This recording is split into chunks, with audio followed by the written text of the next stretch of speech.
anggota Komisi 10 sudah menyampaikan, pimpinan juga sudah menyampaikan pendapat dan saran. Selanjutnya kami persilahkan Pak Menteri untuk menyampaikan tanggapan dari pertanyaan, kemudian saran serta pendapat yang sudah disampaikan oleh Bapak Ibu pimpinan dan anggota Komisi 10. Jadi sudah banyak sekali Pak Menteri. Ya, Waktu kita kurang lebih 17 menit. Mohon dimaksimalkan. Kami persilahkan. baik. Terima kasih pimpinan Komisi 10, pimpinan rapat Pak Lalu Adrian, Bapak-bapak, Ibu-ibu anggota Komisi 10 yang saya hormati. Pertama, saya ucapkan terima kasih atas tanggapan, masukan, saran, kritik yang telah disampaikan terkait pembuktian sejarah. Mohon Pamdal untuk Pamdal. terima kasih. Ya, saya rasa cukup ya. Cukup. Ya, tolong kembali ke tempat masing-masing. Awasi sisa Orde Baru.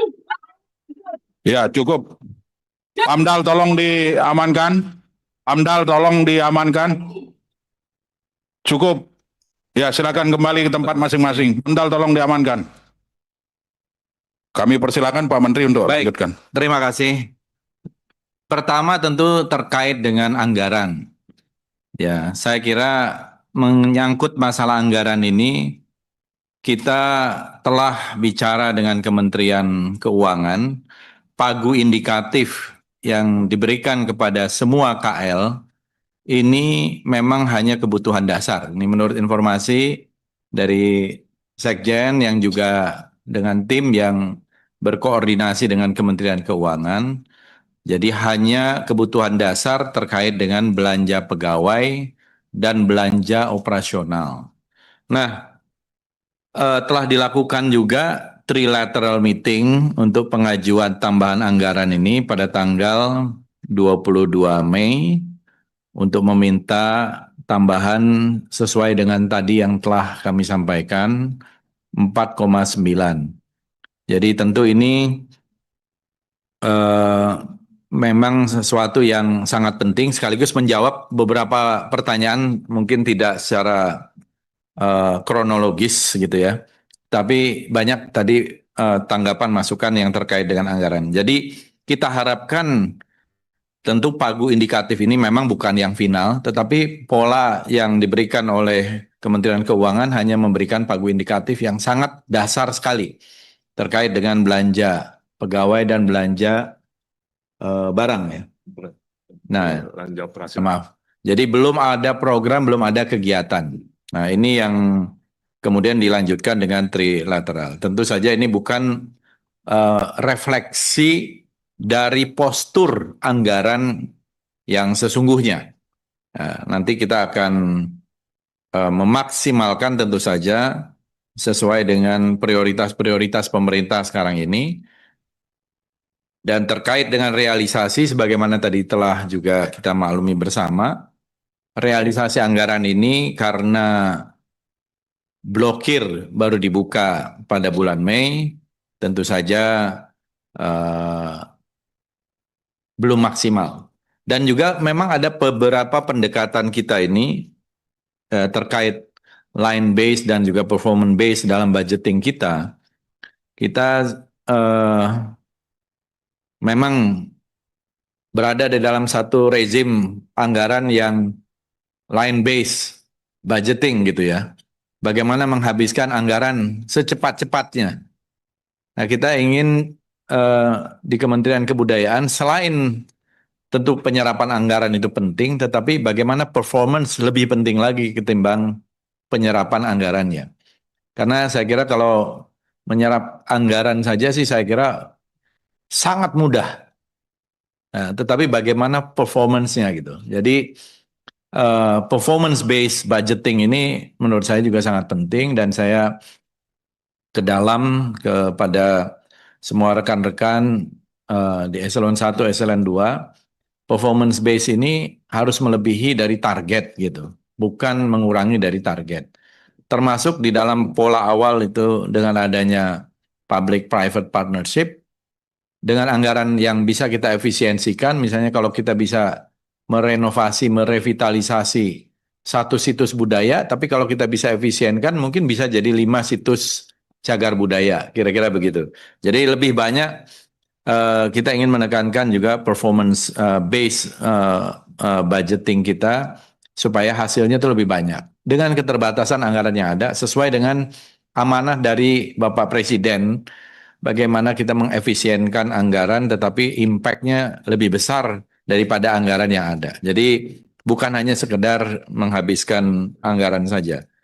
Lalu terkait dengan gerakan seniman masuk sekolah, saya kira ini sudah cukup banyak. Belajar dengan maestro juga sudah berjalan.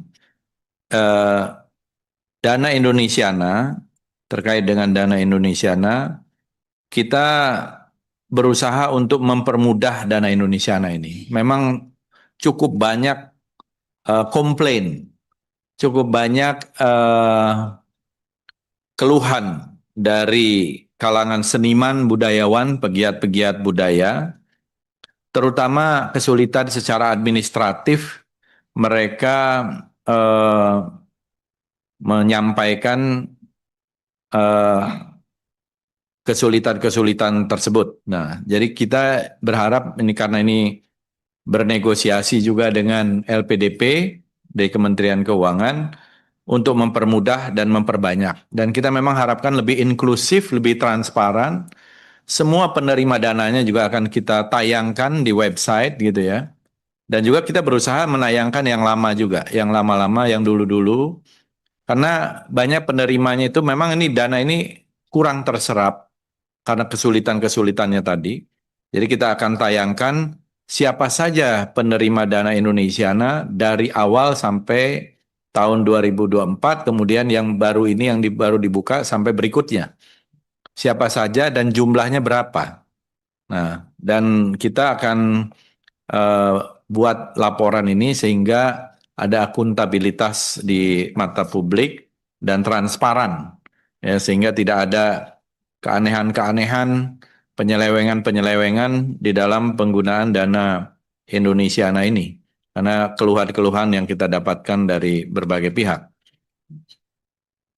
Kemudian juga terkait dengan pegawai yang tadi disampaikan oleh Pak Boni, kita memang juga mengalami hal yang sama. Ada yang pegawai yang diterima di kita, tetapi mereka kemudian masuk di tempat yang lain. Ini saya kira ada anomali dalam proses P3K ini. Jadi yang sudah lulus passing grade dan memenuhi formasi dan diterima pada posisi yang diterima. Jadi ada yang di kita, tapi ada yang juga di luar kita. Padahal kita juga membutuhkan. Tetapi ini anomali ini yang memang terjadi di semua KL mungkin ya, terkait dengan P3K ini. Nah, jadi ada istilahnya tuh jalur optimalisasi diterima tapi tidak pada posisi yang dilamar, tapi di posisi yang masih kosong. Nah, ini kebijakannya bukan di Kementerian Kebudayaan, kebijakannya di BKN, di kepegawaian. Jadi jalur optimalisasi itu mungkin yang akhirnya bagaimana menyerap dulu mereka, tetapi tidak di kita. Padahal kita justru membutuhkan. Misalnya saja termasuk juru pelihara dan lain-lain yang memang kita ingin tingkatkan. Karena di juru pelihara kita ini gajinya atau honornya, bukan gaji ya, itu terlalu rendah. Kalau tidak salah, Tadinya 1 juta, sekarang 1,3. 1 juta rupiah sebulan, gitu ya. Kemudian sekarang menjadi 1,3 juta rupiah. Bayangkan, ini ada yang menjaga situs-situs budaya yang sangat penting, gitu. Dan kita berusaha untuk P3-kan mereka itu, tetapi mungkin baru berapa persen ya kita datanya. Jadi kita berusaha agar mereka mendapatkan satu remunerasi yang layak sebagai juru pelihara situs-situs yang sangat berharga bagi kita. Lalu kita juga yang soal menyangkut masalah adat ya, tentu saya kira kita melakukan berbagai kegiatan advokasi di komunitas adat dan juga nanti mungkin laporan-laporan itu ada hal-hal yang lain yang bisa dilakukan. Dan yang paling banyak tentu saja komentar, masukan, kritik tentang penulisan sejarah. Saya ingin menegaskan lagi di forum yang sangat penting ini. Oh ya, sebelumnya mungkin soal repatriasi. Sebelum ke sejarah, soal repatriasi ini kita lakukan dan saya sudah bertemu dengan Menteri Kebudayaan Belanda secara bilateral dan kita meyakinkan kepada Menteri Budaya Belanda untuk mengembalikan artefak-artefak terutama di masa kolonial. Itu memang mereka juga membentuk satu tim yang namanya adalah CCC, singkatan dari Colonial Collection Committee. Jadi Komite Koleksi Kolonial. Nah, dan kita juga sudah membuat satu tim repatriasi yang tentu saja proses upaya untuk repatriasi ini sebenarnya sudah panjang. Bahkan dari awal kemerdekaan sudah dimulai. Nah, tetapi baru sebagian kecil saja yang bisa kita kembalikan.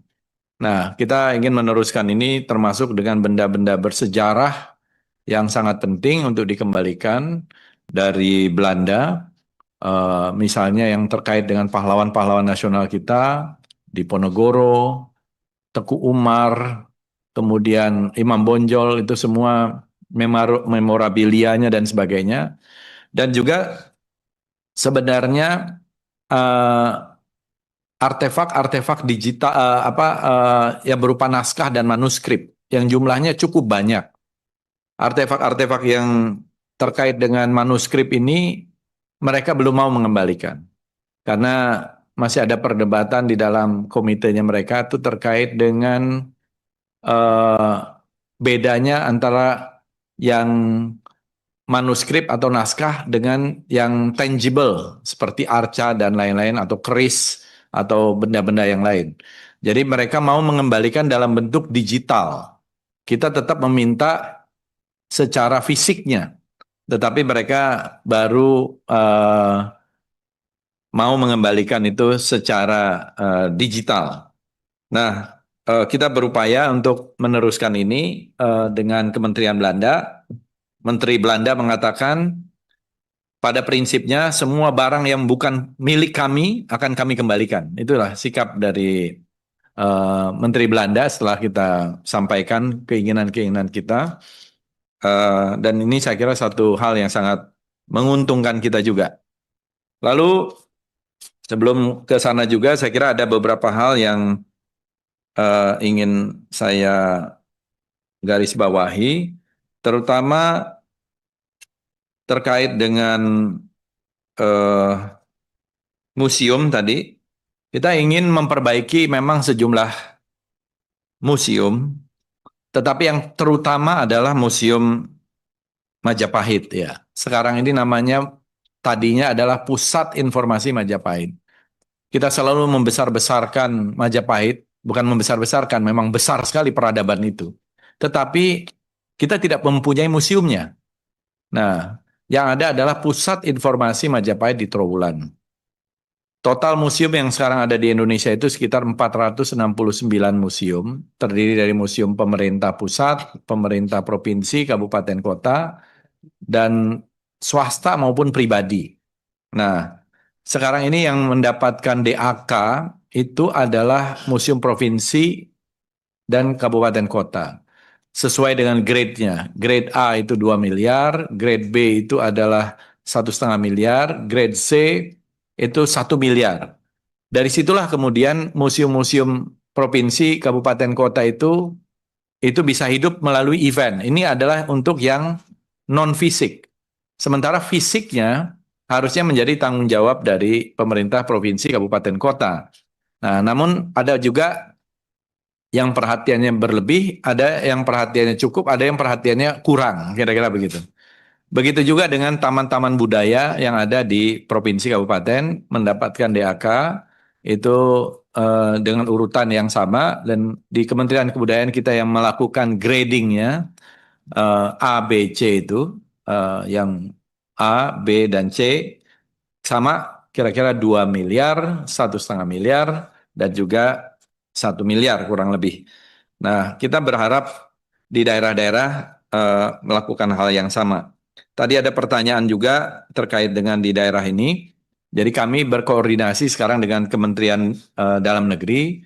Saya juga sudah bicara di depan para gubernur, wakil gubernur, para bupati, wakil bupati dalam berbagai kesempatan untuk memaparkan program-program Kementerian Kebudayaan baik di Magelang, retreat maupun di IPDN kemarin untuk gelombang kedua dari retreat kepala daerah terkait hal-hal ini. Dan sebagian besar kalau kita lihat mereka umumnya sangat responsif untuk mengembangkan kebudayaan di daerah masing-masing dengan membuat ada yang dinas kebudayaan maupun kegiatan-kegiatan budaya, festival, dan sebagainya.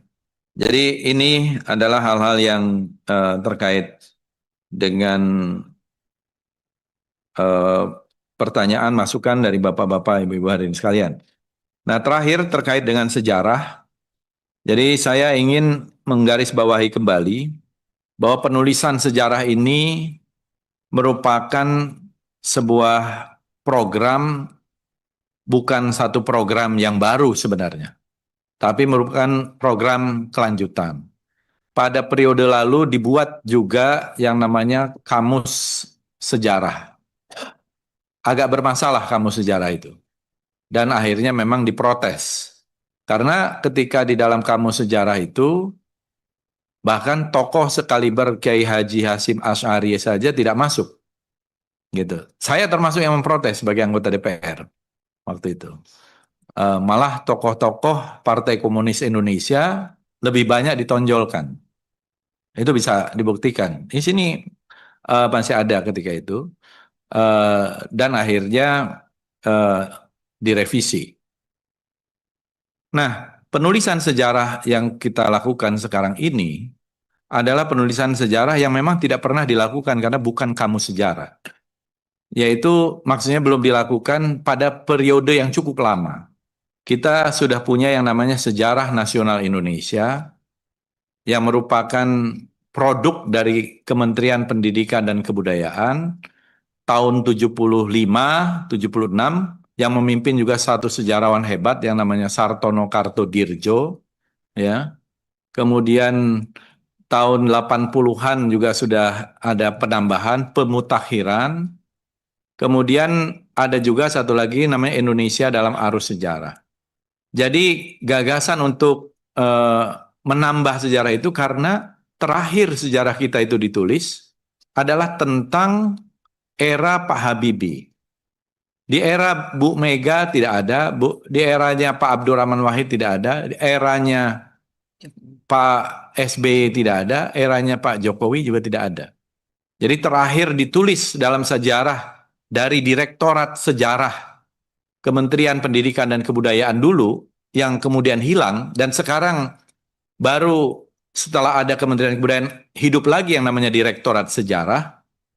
Ya, jadi setelah sekian lama hilang Direktorat Sejarah, kami pun termasuk yang waktu itu berusaha meyakinkan Pan-RB karena tadinya juga ditolak adanya Direktorat Sejarah ini. Jadi kami yang meyakinkan, akhirnya hiduplah Direktorat Sejarah setelah sekian lama Direktorat Sejarah ini hilang. Apakah kita tidak menganggap sejarah kita ini penting? Ya. Nah, karena itulah kita menjadikan Direktorat Sejarah ini harus menulis sejarah atau mengupdate sejarah yang selama ini tidak pernah terupdate. Nah, sejarah yang terupdate terakhir itu bahkan pemilu pun adalah tentang pemilu tahun 1997. Tidak ada di dalam catatan sejarah yang dibuat oleh pemerintah tentang pemilu tahun 99 misalnya. Tidak ada hasilnya apa, latar belakangnya apa. Kemudian tidak ada pemilu tentang hasil-hasil pemilu dan juga kebijakan-kebijakan yang ditulis juga secara kronologis.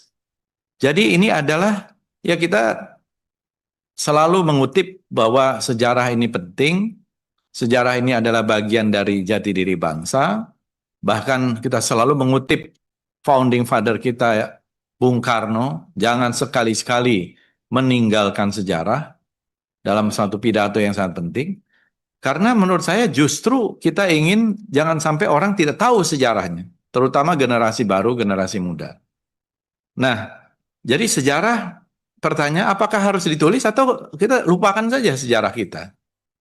Ini adalah satu hal yang menurut saya penting untuk kita angkat dan didiskusikan dan sangat terbuka untuk didiskusikan. Karena kalau tidak, kita akan kehilangan jati diri di tengah arus informasi yang begitu luar biasa, apalagi dengan sosial media dan distorsi-distorsinya yang begitu cepat kalau tidak ada pelurusan dari berbagai macam informasi itu. Nah, jadi memang landasan dari penulisan sejarah ini karena ada kekosongan di dalam penulisan sejarah yang cukup panjang, 26 tahun. Kita tidak mempunyai sejarah yang ditulis secara kronologis. Dan harapan kita adalah sejarah ini ditulis dengan perspektif Indonesia sentris tentu saja. Dan perspektif Indonesia sentris itu adalah perspektif kepentingan nasional. Kepentingan nasional kita tentu saja berbeda, misalnya kalau kita bicara tentang kolonial, berbeda dengan Belanda yang waktu itu juga saya sampaikan. Dalam perspektif Belanda, Soekarno dan Hatta itu adalah ya lawan, ekstremis, teroris bahkan. Bung Tomo disebut juga teroris oleh Belanda. Ya, nah, tapi bagi kita pahlawan. Dan di Belanda sendiri sekarang cukup dinamis mereka melihat perspektif itu. Mereka juga baru mengeluarkan buku bahkan 11 jilid tentang 45 sampai 50, ya 2-3 tahun yang lalu. Dan mereka juga mulai merevisi misalnya tentang istilah-istilah. Kita menganggap tahun 45 sampai 50 itu adalah perang mempertahankan kemerdekaan. Tapi bagi Belanda ini adalah satu revolusi untuk melawan mereka. Makanya dalam istilah-istilahnya pun berbeda. Kita menyebutnya agresi militer Belanda pertama tahun 47, agresi militer Belanda kedua tahun 48. Tapi Belanda menganggap ini bukan agresi militer. Ini adalah aksi polisionil pertama, aksi polisionil kedua. Karena untuk mengamankan dan menertibkan kerusuhan-kerusuhan yang ada di Indonesia. Karena mereka menganggap Indonesia masih milik mereka. Ya, pada waktu itu. Setelah mereka terbebaskan dari Nazi dan memenangkan Perang Dunia Kedua. Dan ini cukup banyak, saya kira, update yang belum kita lakukan. Termasuk di masa-masa awal sejarah.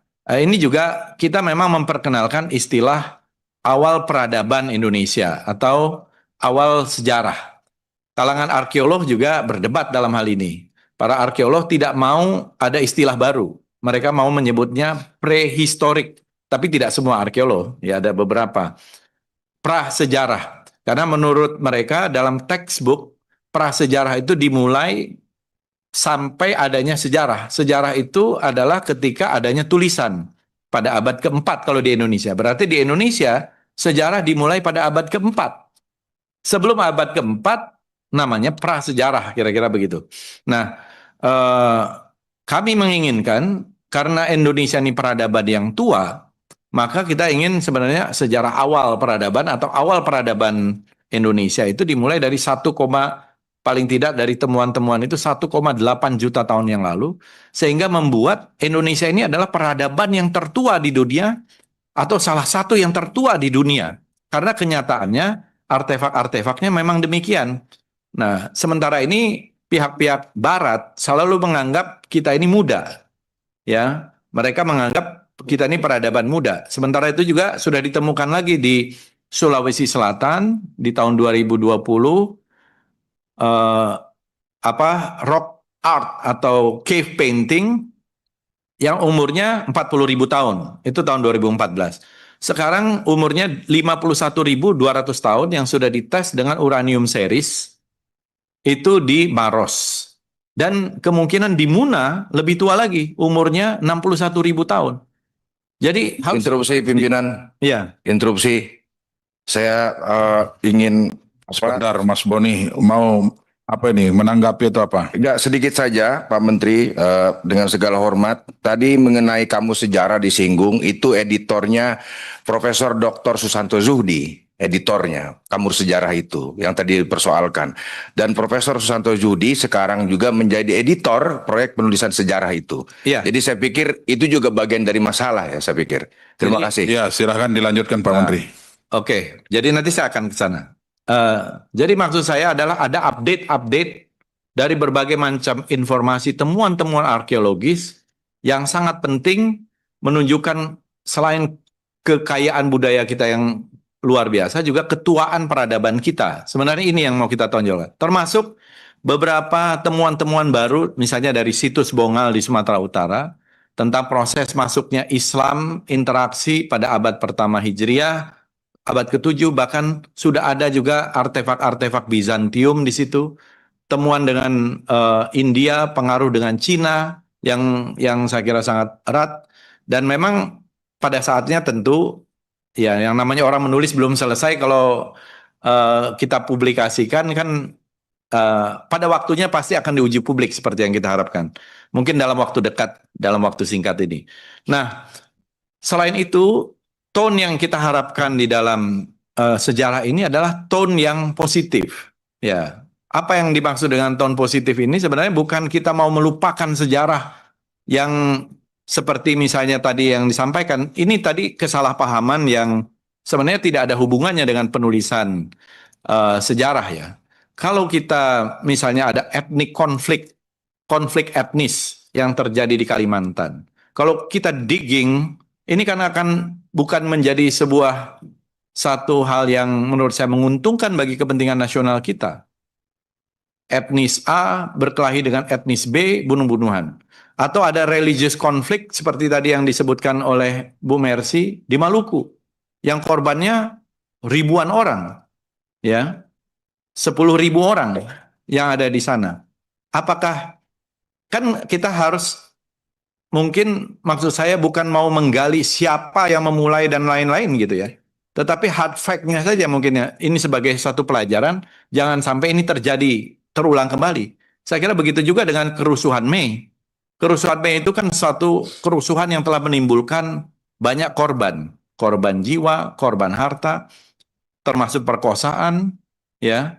Nah, dan juga kita mengutuk, saya termasuk di dalam penjelasan karena itu sebenarnya saya bukan urusan soal penulisan sejarah, itu adalah pendapat saya pribadi soal itu. Soal massal itu, diksi massal. Kenapa? Massal itu sangat identik dengan terstruktur dan sistematis. Ya. Ada perkosaan massal di Nanjing. Itu dilakukan oleh tentara Jepang terhadap Cina ketika itu. Itu luar biasa kejamnya. Begitu juga yang dilakukan oleh Serbia terhadap Bosnia. Di Nanjing itu korbannya diperkirakan 100.000 sampai 200.000. Di Bosnia itu antara 30.000 sampai 50.000. Nah, di kita ya, saya tidak menegasikan bahwa itu terjadi dan saya mengutuk dengan keras, dan kalau ada fakta-fakta yang terkait hukum atau pendokumentasian, saya kira tidak ada masalah. Nah, semuanya kan ada fakta-faktanya, apa secara hukum dan final ya. Misalnya pelakunya di mana dan seterusnya. Saya kira perbedaan-perbedaan pendapat mungkin di dalam forum yang lain, bukan saya sebagai Menteri Kebudayaan, saya siap sebagai seorang sejarawan juga dan seorang peneliti untuk mendiskusikan ini dan sangat terbuka, dan saya sudah diskusi ini 20 tahun lebih ya, dengan mengkonfrontasi ini di televisi, di berbagai tempat, tidak denial. Sama sekali ini tidak ada urusannya dengan denial. Dan kita sangat menghormati. Bahkan di dalam buku sejarah itu, soal pergerakan perempuan itu luar biasa. Dan peran perempuan itu, kalau tidak salah, mereka, dan saya juga tidak ikut menulis, dan saya tidak ikut mengarahkan. Yang menulis buku sejarah ini adalah tentu para sejarawan yang mempunyai background profesi di bidang sejarah. Ya, mereka yang memang doktornya di bidang sejarah, guru besarnya di bidang sejarah, dari 34 provinsi, dan jumlahnya 133. Tidak ada apa, silakan tanya kepada mereka, apakah saya melakukan intervensi? Ini harus masuk, ini tidak. Bahkan saya di eranya Bung Karno saja, saya katakan, apakah di era Orde Lama itu ada istilah Orde Lama? Kan tidak ada. Jadi tone-nya kita positif juga, mengembangkan termasuk pencapaian di dunia internasional yang luar biasa dengan konferensi Asia Afrika, gerakan non-blok dan lain-lain gitu ya.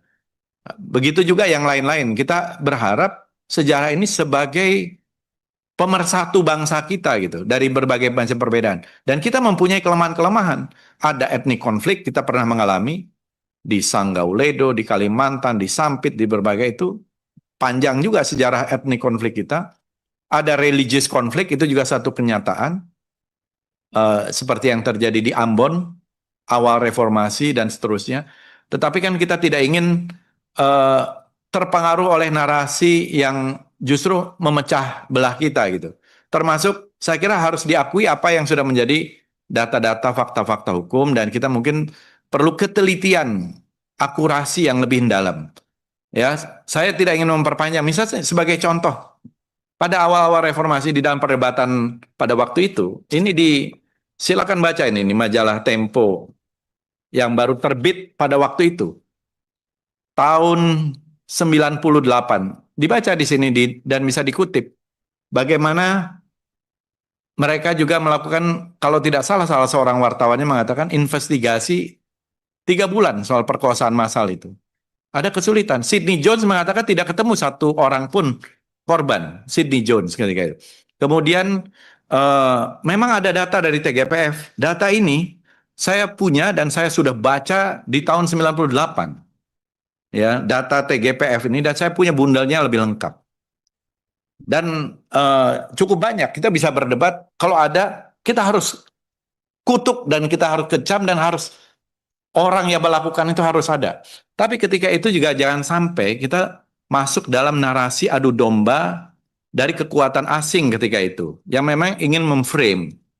Misalnya sebagai contoh, dalam salah satu tulisan ditulis, sebelum melakukan perkosaan massal, mereka meneriakan Allahu Akbar.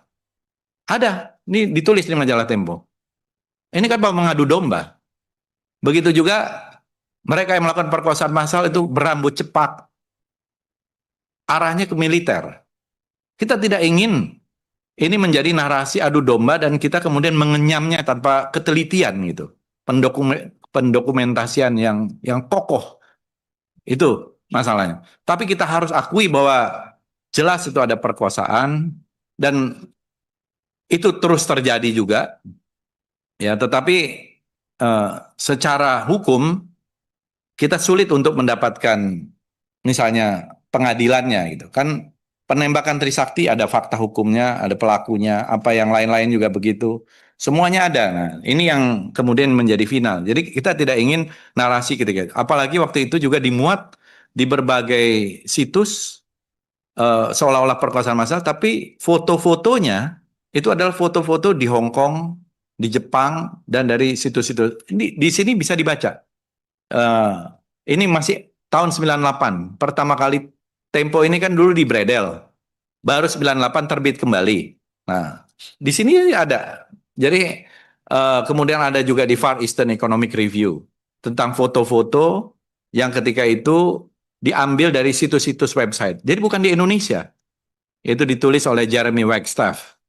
Nah, jadi ada hal-hal yang menurut saya perlu pendokumentasian yang lebih teliti gitu, supaya jangan sampai kita nanti menimbulkan satu hal yang memecah belah. Ini sebenarnya kita harapan. Dan memang buku sejarah ini tidak membahas tentang Mei 98. Itu hanya satu snapshot, karena hanya kecil. Kecuali kalau kita berbicara menjadi dalam gitu ya. Karena ini bicara dari satu arkeologi dan terusan dari era reformasi yang tidak ditulis itu. Termasuk pencapaian pemilu dan lain-lain. Dan ini pasti diuji publik karena tidak ada yang perlu kita rahasiakan di sini. Izin Pak Ketua. Izin. Iya, gimana, Bu? Semakin Pak Fadlizon ini bicara, rasanya kenapa semakin sakit ya? Soal pemerkosaan. Mungkin sebaiknya nggak perlu di forum ini, Pak. Karena saya pas kejadian itu juga ada di Jakarta. Sehingga saya tidak bisa pulang beberapa hari. Tetapi ini semakin menunjukkan Pak Fadlizon tidak punya kepekaan terhadap persoalan yang dihadapi korban perkosaan. Sehingga menurut saya penjelasan Bapak yang sangat berteori seperti ini, dengan mengatakan Bapak juga aktivis pada saat itu juga justru akan semakin membuat luka dalam. Singkat saja Pak, jadi intinya memang peristiwa itu terjadi. Persoalan kemudian ada beberapa catatan yang Bapak berikan tadi. Mari. Terjadi, Bu. Saya Iya. mengakui. Iya, itu Saya yang mengakui. kemudian Bapak seolah-olah mengatakan Bukan, bahwa saya mengakui. Saya dalam penjelasan saya mengakui Iya. terjadi Pak peristiwa Ketua, itu. Pak Ketua. Sebentar, Bu. Sedikit, Jadi Pak Ketua. sebentar Sedikit, dulu. ya.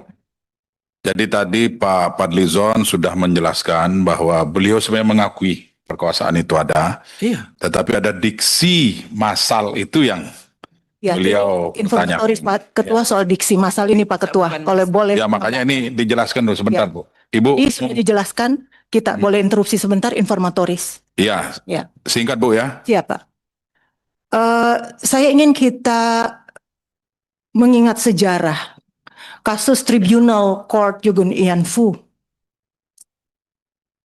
Begitu banyak perempuan Indonesia yang diperkosa dan menjadi pampasan perang pada saat Jepang. Pada saat itu. Pada saat dibawa ke Tribunal Court, ada kasus, tapi tidak semua. Apa yang terjadi pada saat itu, pemerintah Jepang menerima semua. Ini pemerintah Jepang. Duta besarnya itu sampai begini. Terhadap kasus Jugun Ian Fu. Kita bangsa sendiri kenapa begitu berat menerima ini? Ini kalau saya bicara ini kita sakit Pak. Saya termasuk bagian juga yang ikut mendata itu testimoni. Testimoni sangat menyakitkan. Kita bawa itu testimoni dalam desingan peluru. Aduh, Bapak bicara dari tadi itu saya itu menahan, sangat menahan. Dan bukan cuma kasus kekerasan 98. Bapak bilang TSM, Bapak bilang tidak terima yang massal. Pak, kebetulan sebagian besar itu satu etnis. Ini kita tidak ingin membuka sejarah kelam itu. Satu etnis. Kalau dia sporadik, bisa siapa saja. Satu etnis. Banyak cerita, Pak. Pada saat kita dari aktivis Maluku, Papua, Aceh, masuk sebentar, Pak, sebentar. Pada saat bahwa seluruh testimoni kasus kekerasan seksual dari Maluku, Papua, dan Aceh, kita sementara juga membahas, mendengar langsung semua peristiwa pada saat itu, dan baru saja tahun 98 itu rilis pertama dibuat. Bapak, dan ketika kita mendengar itu Pak, di luar kita hari itu bawa data-data kasus kekerasan seksual perempuan dari Aceh, Maluku, dan Papua. Kita 3 hari tidak tidur, tidak bisa makan karena terlalu kejam. Bapak bisa baca itu testimoni yang kami bawa. Baik, Ya, ini minta maaf kali, ya. sangat terganggu. Apa Ya. susahnya menyampaikan? Bukan, Bu. Kalau Dan soal massal, Pak, Bu, satu kasus saja sudah banyak. Lebih dari satu Saya kasus sependapat. itu. Duh, Kalau- Pak, masih kalau- tanyakan Iya. dan mas. Sebentar dulu, Korbannya 52. maaf, sebentar saya dulu. Itu manusiawi, Pak, minta maaf. Ya, Bu Mercy, saya rasa cukup ya, sudah tersampaikan pesan yang akan Ibu sampaikan. Silakan Pak. Ya. Jadi Menteri Bu untuk melanjutkan. Mercy, kalau saya minta maaf kalau ini terkait dengan insensitivitas, dianggap insensitif. Tapi saya sekali lagi dalam posisi yang mengutuk dan mengecam itu juga. Dan ini tidak ada hubungan dengan kasus-kasus yang lain ya, karena maksud saya di Maluku atau di Aceh saya tidak tahu kejadian. Tapi jelas kita semua mengutuk hal-hal yang semacam itu dan mengecam segala macam kekerasan terhadap perempuan. Itu saya kira dalam posisi yang sama sekali tidak berbeda dalam soal hal itu.